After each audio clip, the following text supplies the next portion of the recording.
आज आप जानते हैं मैं आपको कुछ दिखाने आई हूँ। ये क्या है जानते हैं? ये मेरी रिपोर्ट्स हैं।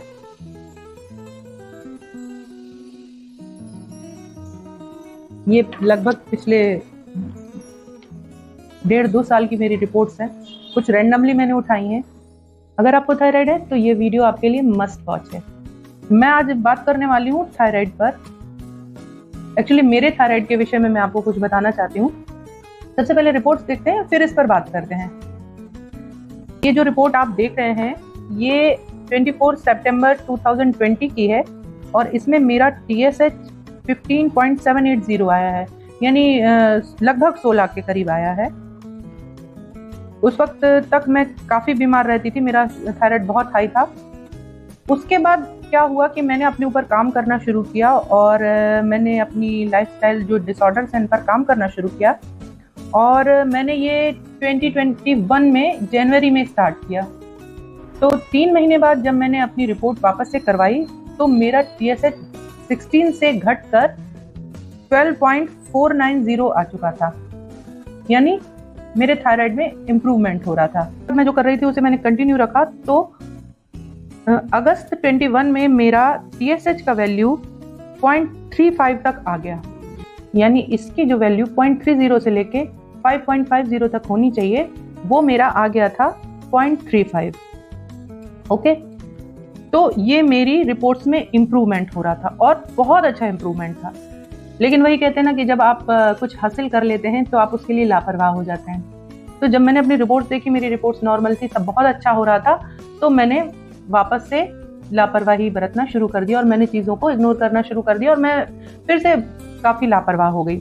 और जब नेक्स्ट मैंने अपनी रिपोर्ट कराई तो मेरा TSH वापस से इंक्रीज होने लगा और दिसंबर 21 में वापस मेरा थायराइड 4.84 तक आ गया, जो कि 0.35 हो गया था वो 4.84 आ गया, जो कि नॉर्मल था, लेकिन फिर भी वो वापस से बढ़ रहा था। तो यहाँ से फिर मुझे चिंता शुरू हुई और मैंने वापस अपने ऊपर काम किया और अभी लास्ट मंथ मैंने अपनी रिपोर्ट्स करवाई हैं तो मेरा जो थायराइड है वो 2.28 के समथिंग आया है। तो यानी कि ये फिर इम्प्रूव हो रहा है। तो मेरा आपको ये विद रिपोर्ट ये सारी चीज़ें दिखाने का सिर्फ एक मतलब है कि थायराइड या कोई भी लाइफस्टाइल डिसऑर्डर्स जो होते हैं, जिन्हें हम ये समझते हैं कि वो रिवर्सिबल नहीं है, वो क्योरेबल नहीं है, वो हील नहीं हो सकते हैं, वो सारे लाइफस्टाइल डिसऑर्डर यदि हम सही तरीके से उन पर काम करें तो वो रिवर्सिबल भी हैं, वो हील भी हो सकते हैं। तो आज मैंने ये जो जर्नी आपके साथ अपनी शेयर की है वो सिर्फ इसलिए की है कि मैं विद प्रूफ आपको बताना चाहती हूँ कि यदि सिंसियरली काम किया जाए तो कोई भी डिसीज ऐसी नहीं है जिसको हम क्योर या हील नहीं कर सकते हैं, बशर्ते हमको उसकी सही टेक्निक और सही प्रोसेस पता होनी चाहिए। तो ये मेरी रिपोर्ट्स मैंने आपको आज दिखाई और अब हम बात करते हैं थायराइड के विषय में। थायराइड के विषय में हम में से बहुत सारे लोग बहुत सारी चीज़ जानते हैं और बहुत सारे लोग बहुत सारी चीज़ें नहीं भी जानते हैं। तो थोड़ा सा मैं आपके साथ डिस्कस करना चाहती हूँ कि थायराइड क्या है।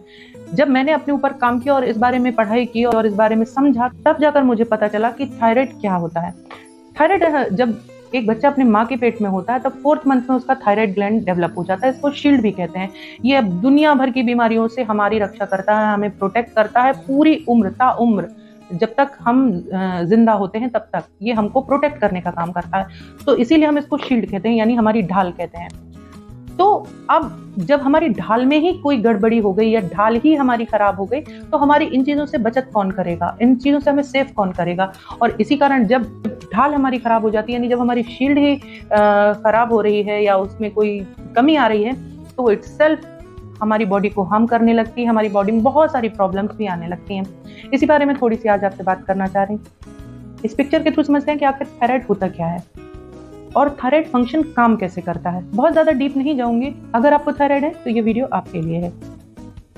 हमारा जो ब्रेन है वो हमारे इनसाइड ब्रेन यानी हाइपोथैलेमस को मैसेज देता है कि तुम थायरोपिन रिलीजिंग हार्मोन रिलीज करो। तो हाइपोथैलेमस से TRH रिलीज होता है, वो जाता है पिट्यूटरी ग्लैंड में, वहां पर वो उसको इंस्ट्रक्शन देता है कि तुम थायराइड स्टिमुलेटिंग हार्मोन रिलीज करो। तो वहां से TSH रिलीज होता है और TSH रिलीज होकर थायराइड ग्लैंड में जाता है और वहां से वो T4 T3 रिलीज करता है। एक्चुअली वहां से वो T4 रिलीज करता है और T4 T3 को रिलीज करने में हेल्प भी करता है। T4 और T3 के साथ एक और हार्मोन रिलीज होता है जिसे हम कैल्सिटोनिन कहते हैं। T4 को जो हेल्प करते हैं वो है आयोडीन, टायरोसिन प्रोटीन और अमीनो एसिड। T4 सेलेनियम के साथ मिलकर T3 रिलीज करने में हेल्प करता है और T3 ज्यादा एक्टिव होता है। ओके, तो अभी हम बात T3 और T4 की और TSH की करेंगे। कैल्सिटोनिन के बारे में हम थोड़ी देर में बात करेंगे। एक्चुअली हम इसको ऐसे समझते हैं कि हम पिट्यूटरी ग्लैंड को घर का हेड ऑफ द फैमिली मान लेते हैं। तो क्या होता है कि अगर पिट्यूटरी ग्लैंड में कोई प्रॉब्लम आ जाती है, जो कि हमारी लाइफस्टाइल डिसऑर्डर्स के कारण या फिर न्यूट्रिशनल गैप के कारण, स्ट्रेस के कारण या न्यूट्रिशन डिफिशियंसीज के कारण, बहुत सारी चीजें ऐसी जिनके कारण यदि पिट्यूटरी ग्लैंड में कोई प्रॉब्लम आ जाती है जो कि एक तरह से हेड ऑफ द फैमिली है, तो वो क्या करता है कि हार्मोन को रिलीज करना कम कर देता है। तो यदि head of the family funding कम कर देगा तो नीचे वाले जो सदस्य हैं, जो बाकी जो फंक्शंस है, वो ऑटोमेटिक स्लो हो जाएंगे। तो T4 और T3 की फंक्शन भी स्लो हो जाती है, वो भी प्रॉपर फंक्शन नहीं कर पाते हैं।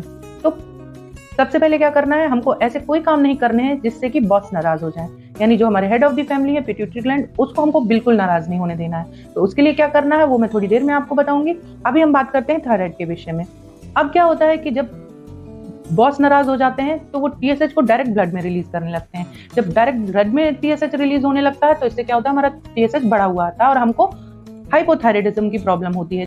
हाइपोथायराइडिज्म यानी हमारा TSH अंडर एक्टिव हो गया है। ओके, इसके कारण वेट गेन, एपेटाइट डिस्टर्ब हो जाता है, फ्लफी फेस हो जाता है, हेयर फॉल होने लगता है, बहुत ज्यादा थकान लगने लगती है, बहुत जल्दी चिड़चिड़ी आती है। ऐसे बहुत सारे सिम्टम्स हैं जो हमें अपनी बॉडी में देखने को मिलते हैं। और यदि TSH कम आता है यानी ओवर एक्टिव हो गया है तो उसके कारण वेट लूज होने लगता है, एपेटाइट लो हो जाता है, लीकी गट हो जाता है, बहुत सारी प्रॉब्लम होने लगती हैं। तो ये हाइपोथायराइडिज्म और हाइपरथायराइडिज्म की कंडीशन है। इसके साथ एक और कंडीशन आती है जिसको हम हैशिमोटो या ऑटो इम्यून फेज कहते हैं।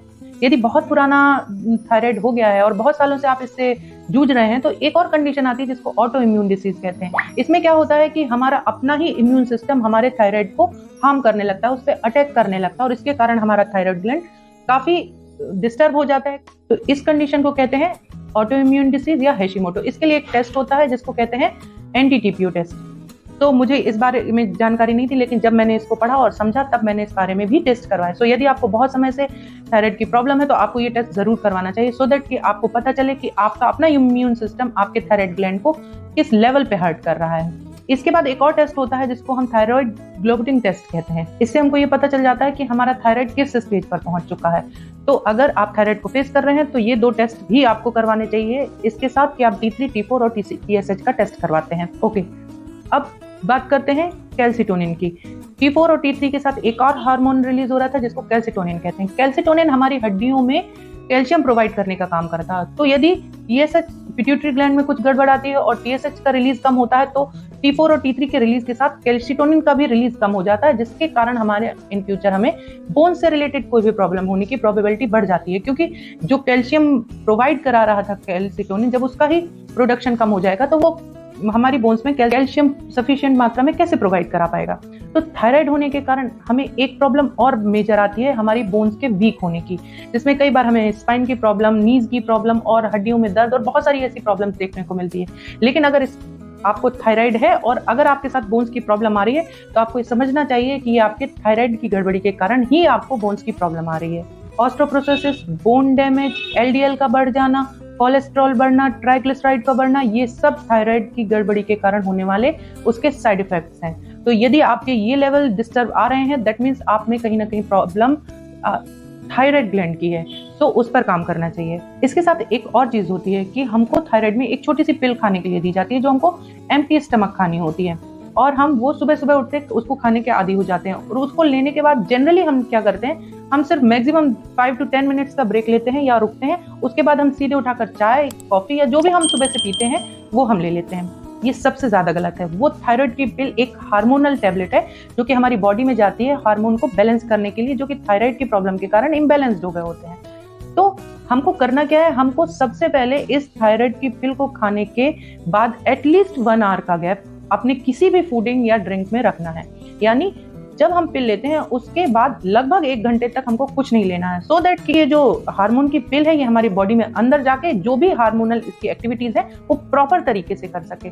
इसको करने में कोई डिस्टर्बेंस नहीं होना चाहिए। यदि हम इसके खाने के बाद तुरंत कुछ खा लेते हैं या पी लेते हैं तो कोई ना कोई चीज तो उसके साथ हमारे अंदर जा रही है और वो भी अपना काम करेगी, तो इस हार्मोनल टैबलेट को अपना काम करने में प्रॉब्लम आती है और इसीलिए हमारी थायराइड की प्रॉब्लम कभी रिवर्स नहीं हो पाती और हम उसमें कोई रिलीफ नहीं फील करते हैं।